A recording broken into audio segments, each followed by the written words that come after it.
Okay, isang mapagpalang araw ulit sa ating lahat mga kapatid.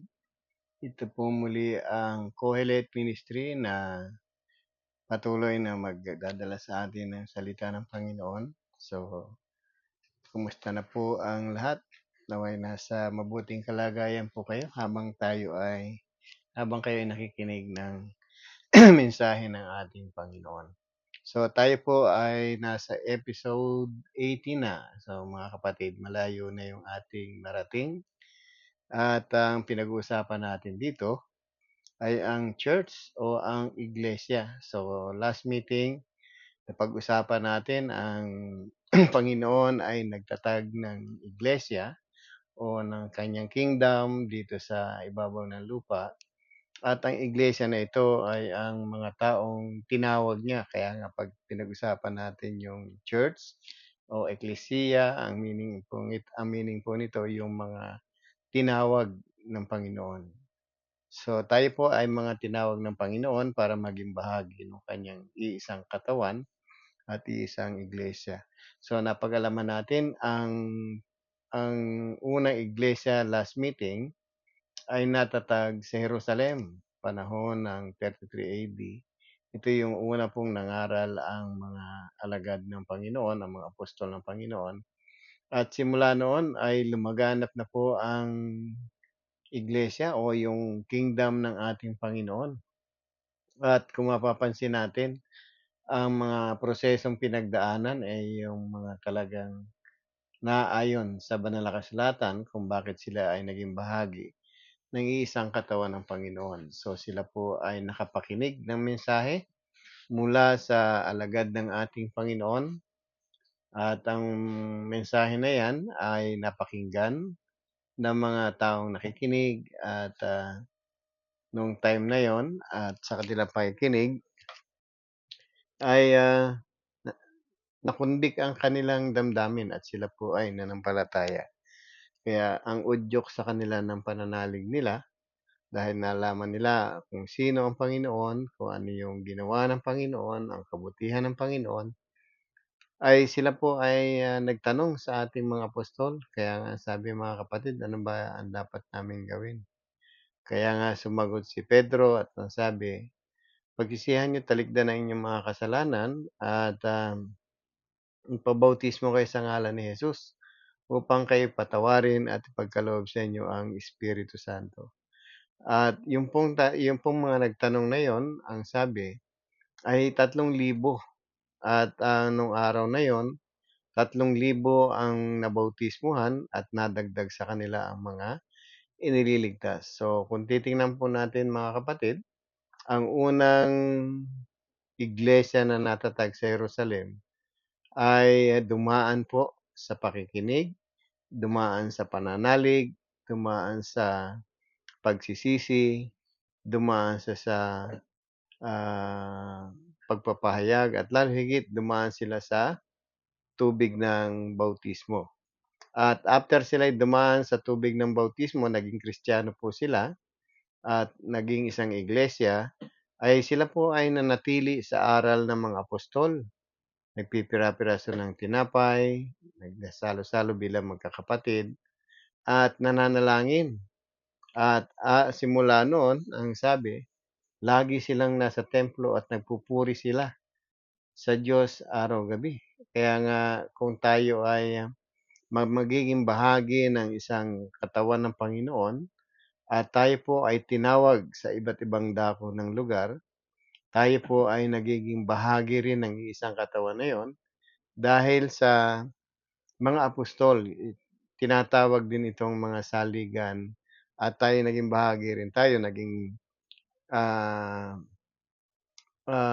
foundation ng ating mga ah, natutunan ay nagmula sa kanila. So, ibig sabihin, from Jesus Christ, our Lord, so ibinasa nila ang kanyang kaalaman para maging bahagi tayo ng isang iglesia, para ipahayag ng mga apostol. And then yung mga apostol po ay marami silang na-disciple at nakarating po sa atin ngayon. Kaya nga yung mahalaga po yung pattern. Hindi po tayo nagtatayo ng sarili nating iglesia o sarili nating grupo.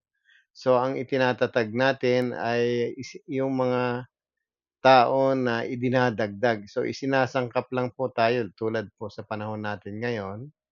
Ang dami pong iglesia kung tawagin at ang pangalan ay nakapangalan pa sa Panginoon pero hindi po naman sila dumadaan sa tamang proseso ng katulad nung naunang, iglesia sa Jerusalem. Kaya nga po binigyan tayo ng example, binigyan tayo ng pattern at kahit saan man tayong dako naroroon, tayo po ay magiging bahagi ng katawang ito kung dumaan din tayo sa proseso katulad ng pinagdaanan ng mga apostol. So, hindi po tayo puwedeng magdagdag ng proseso, hindi rin tayo puwedeng magbawas ng proseso. Kaya nga kung meron tayong Biblia, ang purpose nito ay maging, batayan natin o instruction natin para kung meron po tayong, panahon para mangaral din bilang mga Kristiyano, tayo po ay katulad din ng mga alagad ng Panginoon o ng mga apostles na pinagkalooban din ng Espiritu Santo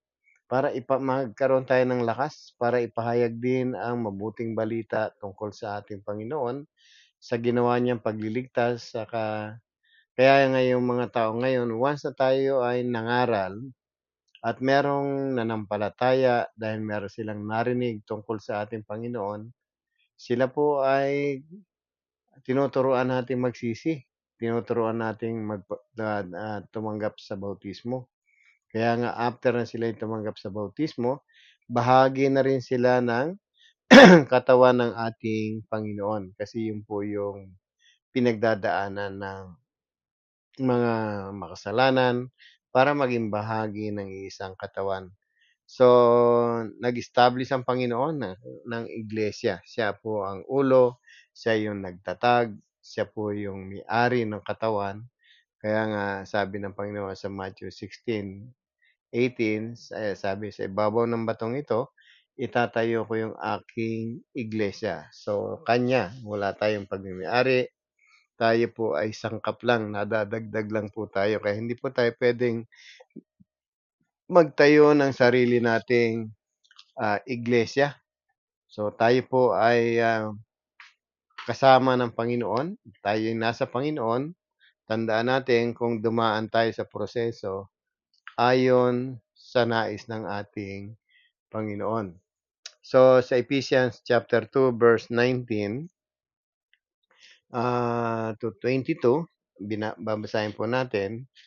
So, kung titingnan natin ang mga apostol din ang naging saligan natin, ibig sabihin ang pinagkuhanan natin ng mga aral para tayo maging bahagi ng katawan ng Panginoon. Sabi rito sa verse 19, basahin ko lang po. Sa mga katuwid, hindi na tayo dayuhan o taga-ibang bansa, kundi kababayan na ng mga hinirang ng Diyos. Kabilang na tayo sa kanyang sambahayan. Kayo'y itinayo rin sa saligan ng mga apostol at ng mga propeta na ang batong panulukan ay walang iba kundi ang Panginoong Hesukristo. So kung titingnan natin, ito yung batayan natin.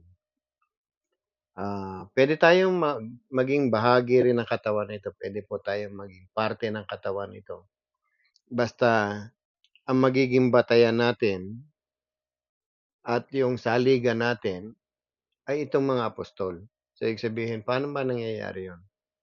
Kung tayo po ay mag-aaral ng salita ng Diyos at tayo magsisimulang manampalataya, dapat po yung aral ng mga apostol kung ano po yung itinuro niya na dapat mong gawin, dapat mong ganapin para ika'y maging bahagi ng katawan ng Panginoon, yun lamang din ang ating susundin.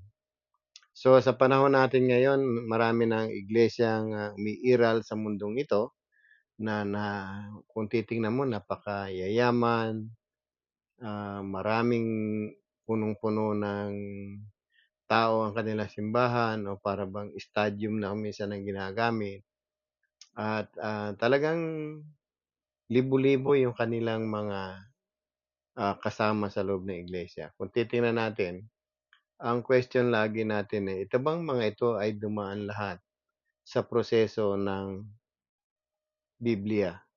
Ibig sabihin, nagawa ba nila yung kalooban ng Diyos para maging bahagi sila sa katawan ng iisa ng ating Panginoon.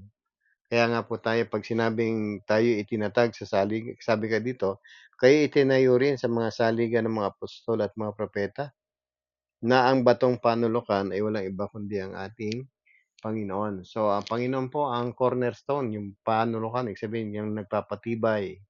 Kaya nga sa atin kung tayo po ay nakarinig ng teaching ng Panginoon sa pamamagitan ng mga apostol at yung mga apostol, mga nag-disciple din sila.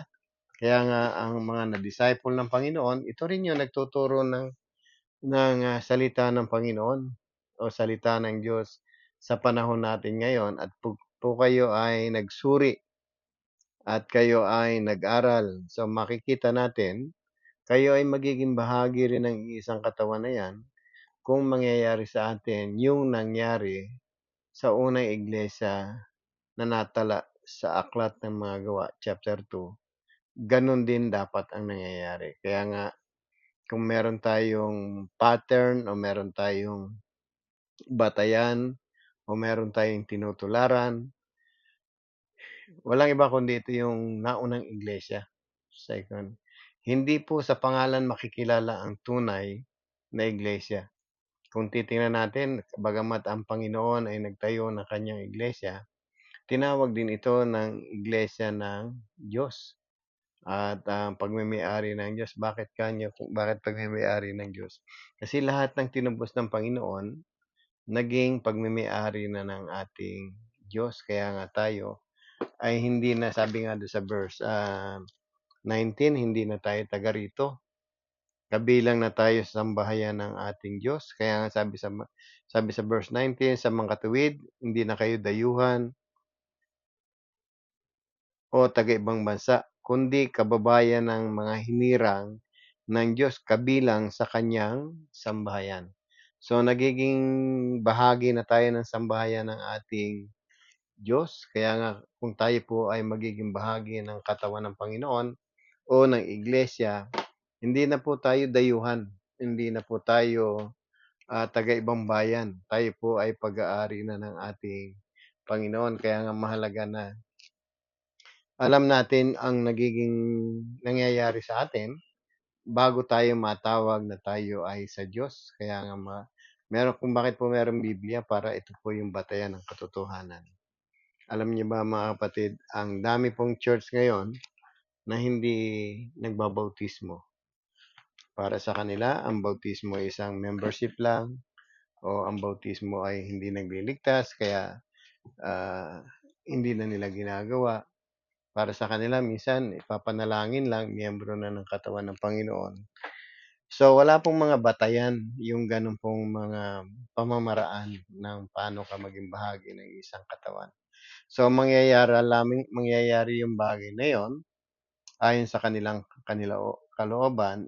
Ibig sabihin lang kung ang sinunod ninyo ay yung kalooban ng tao, hindi kalooban ng Panginoon kung paano niya in-establish ang church.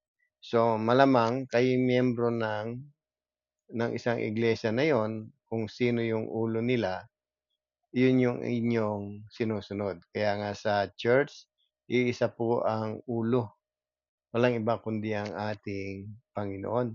Siya po yung head of the church at siya yung nagmimi-ari. Kaya nga kung tayo po ay magiging bahagi ng katawan na ito, meron na tayong leader, meron tayong Panginoon na siyang nagdidikta sa kanyang sambahayan na siya rin ang nasusunod sa kanyang sambahayan. Kaya nga kung tayo po ay ah, gagayahin natin yung iglesia ng Panginoon at hindi tayo sumunod sa kaaral at ang ginaya lang natin ay pangalan, ang kinuha lang natin sa Panginoon ay pangalan. So, ang Panginoon po nagbabala rin sa mga tao na mag-ingat kayo sa mga bulaang mga propeta. Gagamitin nila ang aking ang pangalan at sila'y magliligaw. Kaya nga sa atin, kung wala po tayong pag-aaral ng banal na kasulatan, kung hindi po tayo interes magsaliksik ng banal na kasulatan, Puwede po tayong maging biktima ng isang huwad na relihiyon o isang huwad na samahan. Kaya nga 'pag sinabing huwad, ang nakakompromiso rito yung pag-asa natin doon sa buhay na walang hanggan. Kaya nga mahalaga po na meron tayong mga leader, mga apostol, andiyan ang Panginoon. Papaano niya tayo tinuruan ng tamang, paraan para tayo makarating sa kanyang katawan. Alam niyo ba na hindi tayo basta-basta makalalapit sa ating Panginoon hangga't hindi tayo tinuturuan ng Diyos.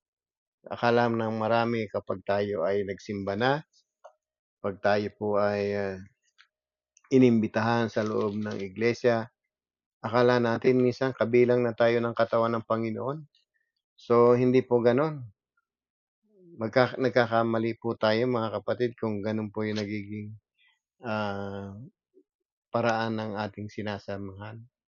Ang sabi nga ng Panginoon, ang bawat nakikinig sa akin at tumutupad nito, siya ang, mga alagad ko. Kaya nga kung yung aral ng Panginoon ang ating sinusunod, tunay tayong mga alagad ng ating Panginoon. Alam niyo ba na hindi sa pangalan may pakikita yung totoong iglesia, yung totoong pag-aari ng Diyos, ng ating Panginoon.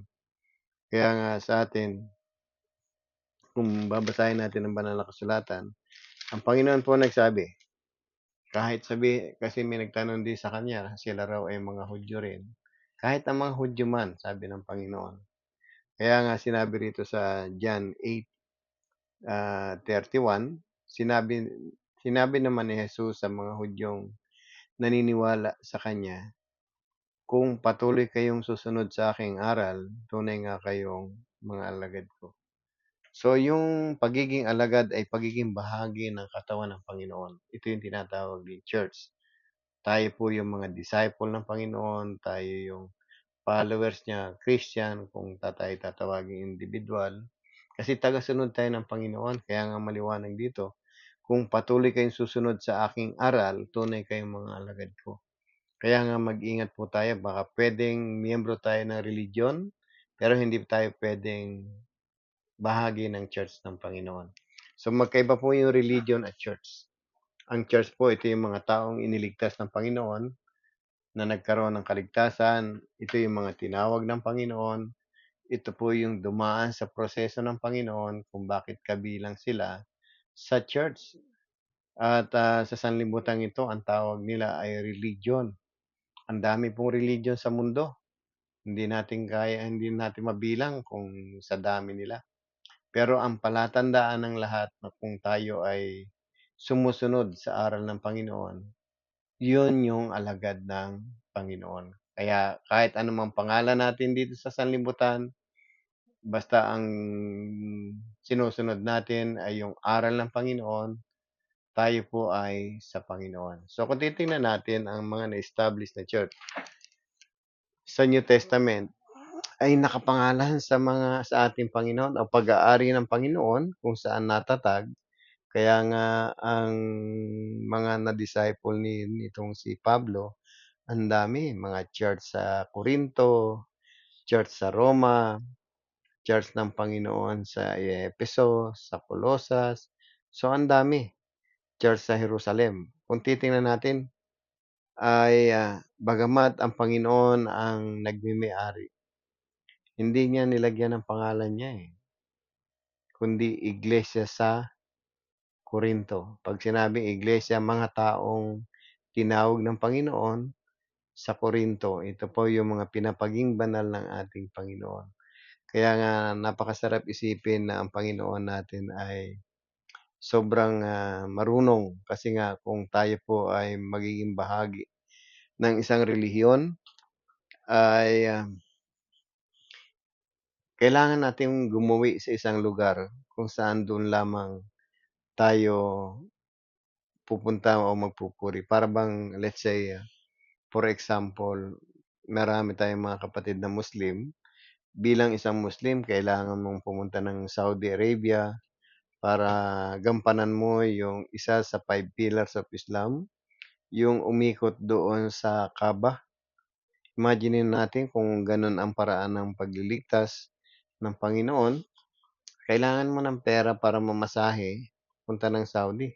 Kaya sabi ko buti na laang napakasobrang talino ng ating Panginoon, kahit nasaan lugar ka, kahit mahirap ka, puwede kang maging bahagi ng kanyang iglesia. Ang mahalaga lang sundin natin yung kanyang aral. Kaya nga mga kapatid, puwede tayong magsuri. Maraming religion talaga sa ibabaw ng mundo na, kung titingnan natin mistulang, totoo.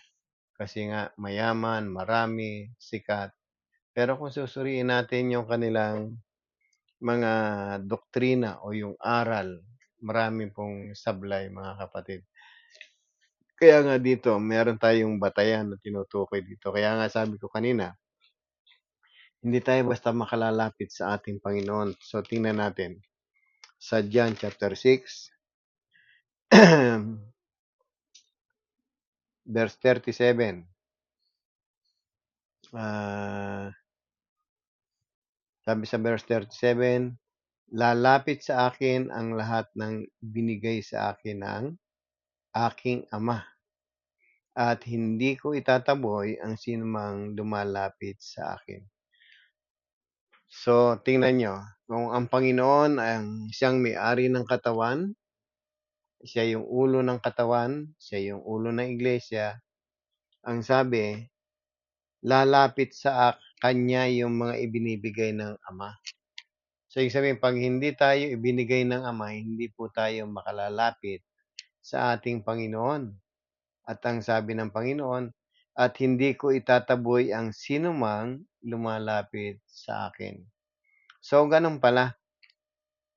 Ngayon, para tayo ay makarating o maging kabilang sa katawan ng Panginoon, dapat tayo lumalapit sa Kanya. Kaya nga, ang sabi rito sa verse 40,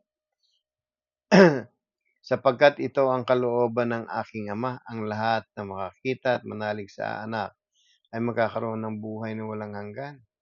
At sila'y muli kong bubuhayin sa huling araw. So, yung lalapit sa ating Panginoon, ito pala yung bibigyan ng buhay. At ang sabi nga, buhay na walang hanggan. Kung titingnan mo, lahat ba ng relihiyon ay nagbibigay ng buhay na walang hanggan? O yung iglesia lamang ng Panginoon na itinatag ng Panginoon ang nagbibigay ng buhay na walang hanggan? Kasi yung mga religion may kanya-kanyang founder. At ang founder ng mga religion na yan ay walang kakayahang magbigay ng buhay na walang hanggan. Ang Panginoon lang, kaya nga nag-iisa po itong iglesia ng Panginoon sa mundo, iisa lang siya. Iisa lamang ang katawan ng Panginoon, kaya lang maraming sangkap. So, paano tayo makakalapit sa Panginoon? Sabi sa verse 44 and 45 ng John chapter 6 pa rin, ang sabi, walang makalalapit sa akin malibang dalhin siya ng amang nagsugo sa akin. Ang lumalapit sa akin ay muli kong bubuhayin sa huling araw. Verse 45, nasusulat sa aklat ng mga propeta at silang lahat ay tuturuan ng Diyos. Ang bawat nakikinig sa Ama at natututo ay lalapit sa akin. So, napakaganda ng proseso ng Diyos. Sinasala pala tayo ng Ama bago tayo dalhin sa anak. Sabihin, bago tayo makapasok sa kanyang katawan, paano tayo maging bahagi ng kanyang iglesia. So, tuturuan muna tayo ng Diyos. At ang Diyos pag nagturo, gamit-gamit niya yung kanyang salita. Kaya nga ang sabi, ang bawat nakikinig sa akin, sa Ama, at natututo ay lalapit sa akin. So may tendency pala ang mga tao na nasa loob ng isang religion, posibleng hindi matuto yan dahil wala silang napakinggan. Kaya kung meron tayong napakinggang salita ng Panginoon, may pag-asa tayong magkaroon ng buhay na walang hanggan at makalapit sa anak dahil may tendency na matuto tayo. At yung mga natututunan natin yan ito rin yung ipinahayag ng mga apostol sa unang preaching nila sa Jerusalem kung bakit nagbagabag ang damdamin ng marami at may 3,000 ang mga nadagdag sa kanila nung araw na yon. Kaya nga sa atin, hindi po basta tayo makapapasok sa katawan ng ating Panginoon kung hindi po tayo tuturuan ng Diyos, kung hindi po tayo tuturuan ng Ama. At hindi tayo pwede mag-claim na kayo miyembro ng kanyang iglesia hangga't hindi tayo sumusunod sa kanyang aral. So, malaking pagkakaiba kaya nga wag nating gawing batayan ang isang religion kung ito ay tama dahil sila ay marami, dahil sila ay mayaman, o dahil sila ay sikat. So, hindi po gano'n ang batayan. Ang batayan po ng lahat ng tinuturo ng Panginoon ay yung kanyang aral. Para maging bahagi po tayo ng kanyang katawan, kailangan natin ng aral niya talaga. At ang Panginoon po ay naging tapat sa pagtuturo, paano tayo magkaroon ng buhay na walang hanggan, paano tayo makarating sa langit, kailangan dadaan tayo sa kanyang katawan. Kailangan muna nating maging bahagi ng katawan ng Panginoon. Bakit kanyo? Kasi sabi ng Panginoon sa John 14:6, "Ako ang daan, ako ang katotohanan, ako ang buhay. Walang makararating sa Ama nang hindi sa pamamagitan ko." So kung titingnan natin, wala kang ibang kailangan para makarating sa Ama maliban sa ating Panginoon. Ngayon, ang Panginoon ang siyang may kapangyarihang magsabi ng katotohanan kasi siya lamang naman yung tagalangit na bumaba sa lupa para maging bahagi ka ng langit. Kaya sabi ng Panginoon, "Ako ang daan." Kaya nga 'pag Panginoon ang siyang daan, kailangan muna nating lumakad sa kanyang palatuntunan. Kailangan nating maging bahagi ng kanyang katawan. Alam niyo ba kung sino yung tagapagligtas ng katawan? Basahin ko lang sandali, extra natin ito. Sa Ephesians 5, sabi rito, 23, ang sabi, "Sapagkat ang lalaki ang ulo ng kanyang asawa, tulad ni Kristo na ulo ng iglesia, na kanyang katawan at siyang tagapagligtas nito." Kaya nga, iglesia yung may kaligtasan. Sabihin, church ang may kaligtasan, hindi po religion. Kaya nga nakakalungkot isipin na mas gusto nila sa religion na ang ulo nila ay kapwa natin tao. Ang founder nila, mga tao rin. So, dito ang sabi nga, si Jesus, si Kristo ang ulo ng kanyang katawan at siyang tagapagligtas nito. Kaya ngayon, kinabibilangan nating iglesia, yan ba ay kay Kristo? Paano ba natin makikilala na siya yung ulo? Dahil sa aral na tinatanggap natin.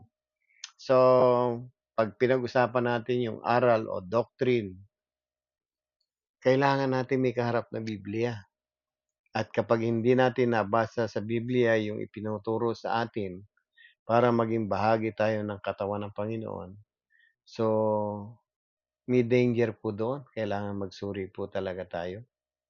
At kung faithful naman yung nagtuturo sa atin at may kaharap ang Biblia, tiyak na hindi ka maliligaw at magiging bahagi ka ng iisang katawan ng ating Panginoon. So mga kapatid, tandaan natin, para maging bahagi tayo ng iglesia, merong saligan na tinatawag. Merong batayan ang pagpasok sa katawan ng ating Panginoon. Kaya mga kapatid, bilang kapatid ninyo sa Panginoon, so hinihiling ko at hinihikayat ko kayo na magsuri tayong mabuti. Ang kinabibilangan ko bang church ay isang religion lang o isang, iglesia ng Panginoon o church ng Panginoon.